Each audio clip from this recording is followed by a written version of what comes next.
오늘 본문을 통해서 전하고 싶은 핵심의 메시지는 평안에 매는 줄로 성령이 하나 되게 하신 것을 힘써 지키라는 3절 말씀을 핵심으로 두고 말씀을 전하려고 합니다. 3개월에서 4개월에 한 번씩 교회 밖 로비에 있는 현수막을 교체합니다. 현수막을 교체하는 데 있어서 가장 중요한 작업은 매듭을 잘 매는 것입니다. 제일 처음 저희 교역자들이 담임 목사님에게 매듭 매는 법을 배웠습니다. 그리고 이제는 저희들이 스스로 할 줄 압니다. 처음 저희가 매듭을 배울 때는 쉽지 않았습니다. 했다가 다음날 바람에 다시 풀리고 이러한 것들을 반복하면서 다시 묶는 것을 배우고 연습하면서 이제는 저희가 스스로 해도 바람에 요동치 않고 풀리지 않고 또한 끊어지지 않고 있습니다. 교회가 평안하고 성도들이 하나 되는 과정에 있어서 성령 하나님께서 지도자로 세워주신 사람을 통해서 강하고 결속력 있는 공동체가 세워지게 됩니다.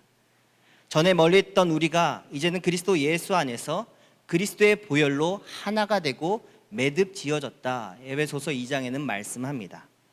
십자가로 우리를 하나님과 화목하게 하신 이 사역이 바로 성령 하나님께서 우리를 하나 되게 하신 사역입니다. 그리스도께서는 평안에 매는 줄로 우리를 묶으셨고 그 다음으로는 그리스도 안에 있는 예수 안에 있는 장성한 지도자를 통해서 성도 한 사람을 세워 가십니다. 성령이 하나 되게 하신 것을 즉 교회의 연합과 성도의 온전함을 힘써 지키는 일에 하나님은 당신의 아들을 먼저 희생하셨고 그 다음으로는 예수 안에 있는 성숙한 지도자를 통해서 그 다음으로 세울 지도자를 그 다음으로 매듭을 짓고 하나 되는 공동체를 세울 수 있는 지도자를 만들어 가십니다. 4장 1절에 그러므로 주 안에서 갇힌 내가 너희를 권하노니 너희가 부르심에 받은 일에 합당하게 행하라 말씀합니다. 에베소서는 사도 바울이 감옥에서 우리를 생각하여 쓴 편지입니다. 하나님의 사랑과 그리고 성도들을 향한 사랑 또한 교회를 향한 마음과 각 가정들을 향한 마음이 진하게 드러납니다. 그러므로는 앞의 내용을 받습니다. 1장에서 3장까지 내용을 전체를 받습니다.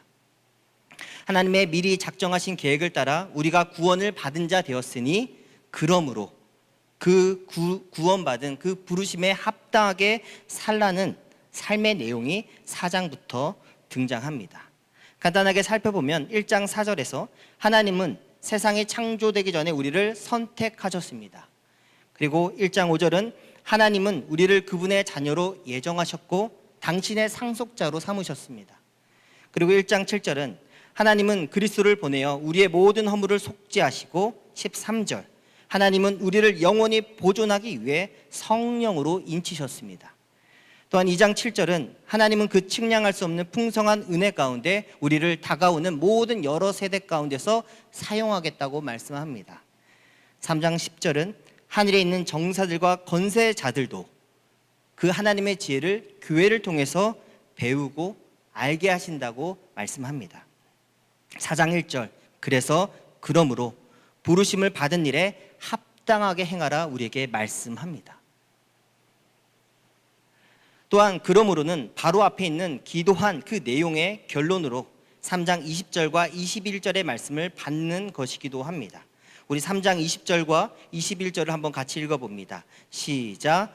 우리 가운데서 역사하시는 능력대로 우리가 구하거나 생각하는 모든 것에 더 넘치도록 능히 하실 이에게 교회 안에서와 그리스도 예수 안에서 영광이 되도록 영원 무궁하기를 원하노라. 곧 10월이 다가옵니다. 10월 9일 주일은 한글날입니다. 그래서 다음 날 월요일은 대체 휴무일이 될 것입니다. 벌써부터 기대가 되시죠? 현재 경희대에서 한국어를 가르치는 조현웅 교수가 쓴 우리말 선물이라는 책에 보면은 우리말 사랑이 원래 가지고 있던 의미가 옛날 어르신들의 연애 편지에 꼭 등장하는 마지막 말을 통해서 분명하게 드러난다고 이야기합니다. 대부분의 옛날 어르신들의 편지를 보면은 연인에게 쓴 편지에 사랑하오보다는 당신 생각에 잠 못 이루었소 라는 표현이 더 많은 것을 이야기하면서 옛날 우리말 사랑하다는 곧 생각하다, 당신을 생각함이 곧 당신을 사랑함이라고 말합니다. 우리가 구하거나 생각하는 모든 것에 넘치게 하실 이가 우리를 생각하시고 우리를 사랑하십니다. 그러므로 주가 우리를 생각하는, 사랑하는 그 마음과 우리가 주를 생각하고 사랑하는 그 마음, 그것이 넘치고 능히 이루게 하실 것을 믿고 부르심에 합당하게 행하라는 말씀입니다. 주가 나를 사랑하시는 그 충만함이 넘친다면 우리는 어떤 일을 하든지 두려울 것이 없을 것입니다. 바울은 본인이 감옥 안에 갇혀 있습니다. 불쌍하게 보이려고 말한 것이 아닙니다. 부르심에 합당하게 사는 것이 쉽지 않음을 보여주기 위한 목적입니다. 파렴치한 일을 하다가 갇히게 되었으면 부끄러운 것이지만 하나님의 부르심에 그 신비의 복음을 전하다가 나와 같이 갇힐 수 있음을, 그러나 그것이 당당함을 보여줍니다. 왜냐하면 자신이 사랑받는 존재이기 때문입니다. 자신이 주님의 생각과 은혜를 받는 존재이기 때문입니다. 그래서 그 다음 절부터 감옥에 갇혀 있음에도 불구하고 우리에게 당당하게 많은 것들을 요구합니다. 우리 2절 말씀 한번 같이 읽어봅니다. 2절입니다. 시작. 모든 겸손과 온유로 하고 오래 참음으로 사랑 가운데서 서로 용납하고. 오늘 본문을 통해서 그리스도 안에서 장성한 지도자를 통해서 들리는, 비록 감옥에 갇혀 있지만 누구보다 분명하게 그리고 확신 가운데 말하는 그 음성을 들으라 우리에게 성경이 이야기합니다. 성경은 부름받은 존재들에게 첫 번째 겸손하되 모든 겸손 가운데 겸손하라 말합니다. 겸손 존재 그 자체가 되라고 우리에게 이야기합니다. 지금과 같은 한절기에는 감기 환자들이 많이 발생합니다. 병원에 가면 보통 1시간 이상 기다리게 될 정도로 환자가 많이 생깁니다. 긴 기다림의 끝에 김신은 씨 부르면 드디어 내가 부름을 받는구나, 끝났구나, 이제 약 받고 가면 되겠다라는 안도감이 듭니다. 그러나 하나님의 부르심의 신비는 우리가 가서 기다린다고 부름을 받을 수 있는 게 아닙니다. 하나님이 부르신 자들만 부름을 받을 수 있습니다. 즉 하나님의 부르심의 신비와 초점은 우리의 가치보다 부르신 분의 가치가 더 크다는 것입니다. 당시 문화, 그리스 문화에서는 겸손은 노예만이 가져야 하는 덕목입니다. 나의 주인은 누구이고 나는 그의 노예이다. 겸손은 바로 이와 같은 배경에서 나왔습니다. 대부분의 그리스도인들이 이를 경험합니다. 나를 부르신 분, 나의 능력과 존재와 그 가치가, 나를 부르신 그분의 능력과 존재와 가치가 너무나 크고 위대하기 때문에 나를 부르신 주인 앞에 나는 쓸모 있는 자이다, 나는 가치 있는 존재이다 라는 경험을 한 번쯤은 해보셨을 것입니다. 내가 잘나서 나는 이제부터 쓸모 있는 존재이다 라는 것을 느끼는 것이 아니라 나를 부르신 분의 존재가 너무 크기 때문에 나는 가치 있는 존재이다 경험하게 됩니다. 즉 부르심에는 초점이 나에게 있지 않고 하나님에게 있습니다. 이것을 아는 것이 겸손입니다. 특별히 구원의 관점에서, 부르심의 관점에서 내가 한 것은 아무것도 없습니다. 나는 허물과 죄로 죽은 자인데 측량할 수 없는 하나님의 사랑과 은혜로 내가 부름받은 자임을 아는 것이 겸손의 시작입니다. 겸손에 대해서 많은 것으로 이야기하고 정의 내릴 수 있습니다. 그러나 이 말씀에서 우리에게 말하는 그 겸손은 그 구원 앞에 나는 아무것도 아닙니다. 그 구원 앞에 나는 드디어 쓸모있는 존재가 되었습니다 라는 깨닫는 것이 바로 구원입니다. 즉 날 구원하신 그리스도의 존재 자체를 믿고 알고 행하는 것, 그 충만한 가운데 사는 것이 겸손한 삶인 것을 믿으시기 바랍니다. 이것을 사도 바울이 우리에게 당당하게 요구합니다.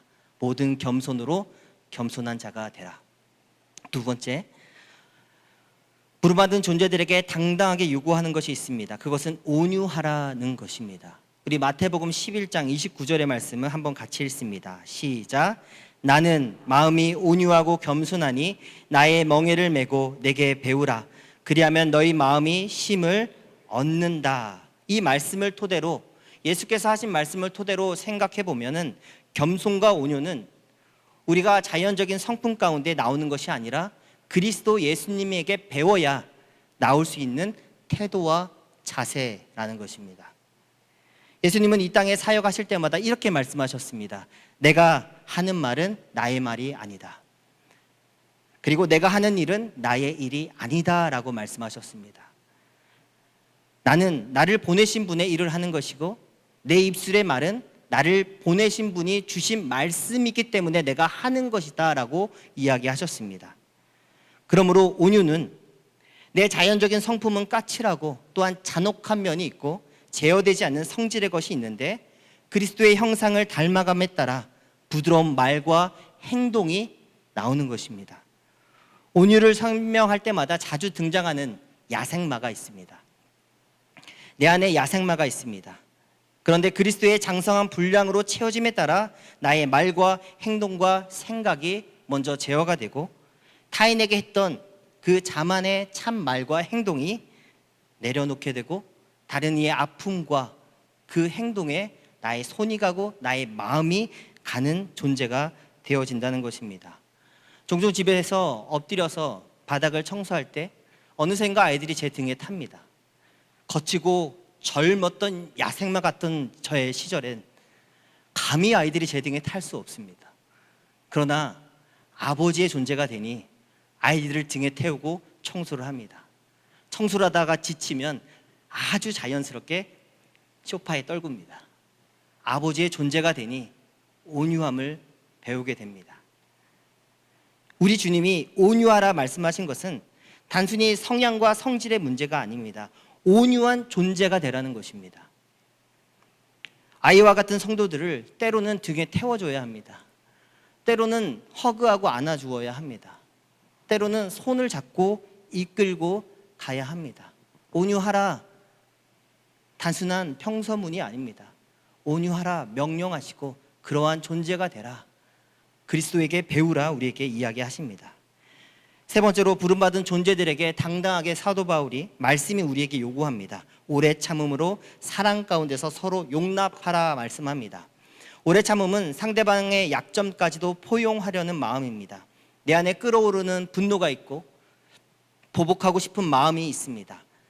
그러한 모든 것들을 내려놓고 그의 성장과 그 성도의 성장과 발전을 위해서 오래 참으라고 우리에게 말씀합니다.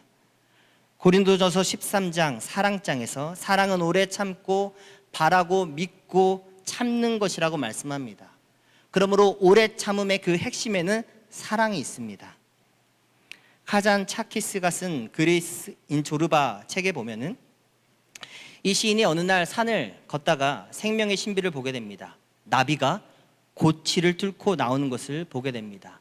그 과정이 얼마나 신비했던지 가던 길을 멈추고 가만히 바라보았습니다.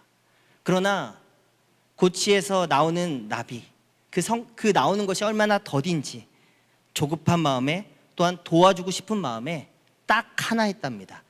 따뜻한 입김을 한번 불어 넣어 주었다고 합니다. 그러자 조금은 속도를 내서 나비가 날개를 펴고 나오려고 하는데 한쪽 날개가 온전히 피지 못하고 오히려 끔찍한 결과가 초래된 이야기를 그리스인 조르바란 책과 자신의 영혼의 자서전에서 2번이나 언급을 합니다. 오래 참음으로 사랑 가운데 서로 용납하라는 말씀은 사람들은 각자의 속도가 있습니다. 그 속도에 무리하게 개입해서 도와주지 않는 것, 따뜻한 입김조차도 상대방의 성장과 발전에 저해될 수 있다는 것을 기억하는 것입니다. 에베소서 4장 15절 오직 사랑 안에서 참된 것을 하여 범사에 그에게까지 자랄지니 그는 머리니 곧 그리스도라. 한 명의 성도가 고치 안에 있는 것처럼 있습니다. 그 성도를 그리스도 중심으로 설 때까지 기다려주고 그리스도 안에 섰으면 성장할 때까지 참고 기다리는 것이 장성한 그리스도인의 모습입니다. 특별히 이렇게 수요 예배 나오신 모든 성도님들은 그리스도인의 장성한 분량에 서 있는 분들인 줄 믿습니다. 그래서 이미 성숙한 지도자들에게 요구되는 것은 어떻게 보면 참으로 혹독합니다. 오래 참으라고 말씀하고 온유하라고 말씀하고 또한 겸손한 존재 자체가 되라고 이야기합니다. 11절에 그가 어떤 사람은 사도로, 어떤 사람은 선지자로, 어떤 사람은 복음 전하는 자로, 어떤 사람은 목사와 교사로 삼으셔서, 그 다음 절에 그 고치 안에 있는 성도들을 온전하게 하고 봉사의 일을 할 수 있도록 우리에게 부탁하신다라는 것입니다. 우리나라 박항서 감독이 베트남에서 축구 국가대표 감독을 5년째 하고 있습니다. 보통 베트남에서 감독으로 있으면 8개월에 한 번씩 감독이 교체될 정도로 혹독하다고 이야기합니다. 그런데 그곳에서 오랜 시간 감독으로 있습니다. 특별히 우리나라 토종 아버지 리더십, 파파 리더십이라고 부르는데 그것을 베트남에서 해냈고 그리고 베트남 축구 분위기를 확 바꾸어 놓았습니다. 박항서 감독이 일단 말이 통하지 않으니까 스킨십으로 하자 이 생각을 먼저 가졌다고 합니다. 그리고 지금 보시는 사진처럼 한 선수의 발을 직접 마사지 해주고 있는 감독입니다. 선수들이 이 감독의 모습이 너무 신기해서 자신들의 인스타에 올린 그림입니다. 작년에 베트남 22세 대표팀을 맡아서 동남아시아 축구 경기에서 60년 만에 역사상 처음으로 우승을 이끌어내기까지 했습니다. 최근 인터뷰에서 선수들을 향한 파더박의 애정을 소개합니다. 선수들은 모두 박 감독을 아버지라고 부르고 사석에서도 보통 그렇게 대화하는데 특히 어제 경기가 끝나고는 박 감독님이 호텔 엘리베이터에서 선수들을 기다리며 선수들 한 명 한 명에게 다 뽀뽀를 했다. 이것이 기사에 나왔습니다. 하나님께서 우리에게 요구하신 것이 있습니다. 오래 참으라. 사랑 가운데서 용납하라. 이것이 기본이고 균형이다 말씀합니다. 이 기독교 진리의 기본을 잃으면 교회는 반드시 싸우게 됩니다. 교회 안에 성숙하고 장성한 어른 성도 한 명이 없으면 그 공동체는 반드시 균열합니다. 그러므로 어른 성도, 장성한 그리스도인, 오래 참으며 사랑 가운데 용납해서 상대방의 아픔을 어루만지며 기다려주는 그러한 리더십이 요구됩니다. 우리는 다 한국말을 너무나 잘합니다. 차라리 말을 못하면 그저 애정어린 눈빛으로 바라봐주고 스킨십해주고 안아줄 텐데 말을 너무 잘합니다. 말을 아끼고 기도해주며 오래 참을 수 있는 우리 서울수림교회 모든 성도들이 되었으면 좋겠습니다. 이제 말씀을 마무리하려고 합니다. 성령이 하나 되게 하신 것을 힘써 지키라고 말씀합니다. 성령이 우리를 하나 되게 이끄셨습니다. 무엇으로 이끄셨습니까? 서두에 말씀드렸던 것처럼 그리스도 예수께서 우리 죄를 위해서 십자가에 죽으심으로 하나가 되었다 말씀합니다. 그리고 그 하나 되게 하신 것을 평안에 매는 줄로 힘써 지키라고 말씀합니다. 그리고 그 하나됨의 중심이 누구인지 우리에게 말씀합니다. 우리 4장 4절에서 6절 말씀을 같이 한번 읽어봅니다. 시작. 몸이 하나요 성령도 한 분이시니 이와 같이 너희가 부르심의 한 소망 안에서 부르심을 받았느니라. 주도 한 분이시요 믿음도 하나요 세례도 하나요 하나님도 한 분이시니 곧 만유의 아버지시라. 만유 위에 계시고 만유를 통일하시고 만유 가운데 계시도다. 그 하나님이 우리를 하나 되게 하셨습니다. 그 하나님을 중심으로 하나님께 세워주신 지도자와 함께 우리가 하나 되어야 될 줄 믿습니다. 2002년 월드컵 히디크 감독이 우리나라에 방문하고 그리고 4강의 신화를 이룬 지 20년이 되었습니다. 최근에 우리나라에 방문을 했습니다. 방문함과 동시에 제가 그때 당시에 읽었던 책들을 다시 한번 훑어보았습니다. 히디크 감독이 선수들이 3가지 실수를 할 수 있다고 이야기합니다. 첫 번째 실수는 기술적인 실수입니다. 그 기술적인 실수는 개인의 노력을 통해서 얼마든지 성장할 수 있으니까 실수를 많이 하면 할수록 좋다. 내가 코치해주겠다 이야기를 했습니다. 두 번째는 전술적인 실수를 할 수 있다라고 이야기했습니다. 전술적인 실수도 할 수 있다고 이야기합니다. 공부를 통해서, 연구를 통해서, 그리고 많은 비디오 판독을 통해서 가르쳐주고 알려줄 테니 따라오라고 이야기를 합니다. 그런데 세 번째 실수, 정신적인 실수를 할 수 있다고 이야기합니다. 그런데 이 정신적인 실수는 히데크 감독이 쉽게 용납하지 않았습니다.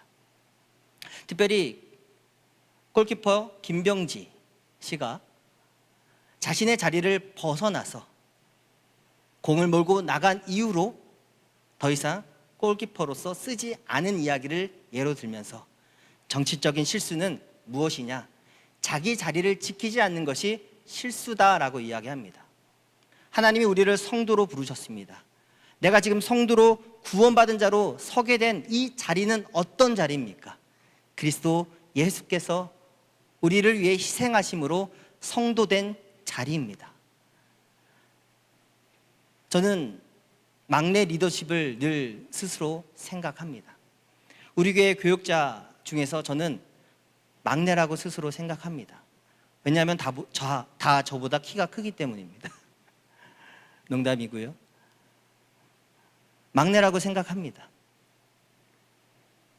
그리스도께서 우리를 부르시고 겸손을 가질 수 있는 그 핵심 코어가 뭐라고 했습니까? 그리스도가 나의 주인입니다.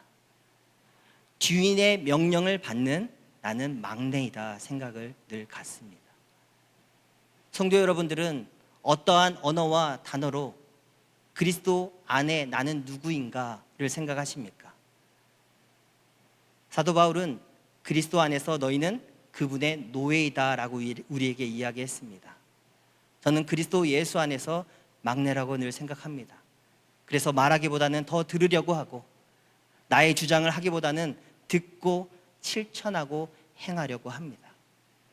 그렇게 하면서 공동체를 세우고 만들어 가려고 합니다.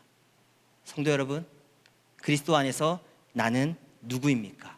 그 자리를 지키시고 성도답게 아름다운 사역을 할 수 있기를 부탁드립니다.